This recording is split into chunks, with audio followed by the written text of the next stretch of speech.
Hello, everybody.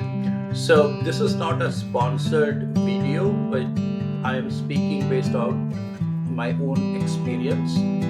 So, I was visiting my late mom a few years ago, and I was in Delhi for a few months, and I was walking through some art circles, and that's how I had met Inku. He's a very well known calligrapher.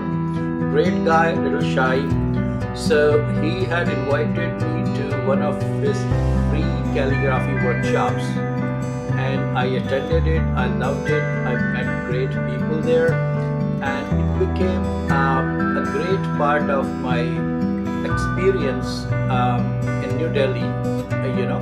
So I would highly recommend if you're planning to travel to New Delhi, check out Inku Calligraphy and see if they have any planned workshop around the time when you're traveling.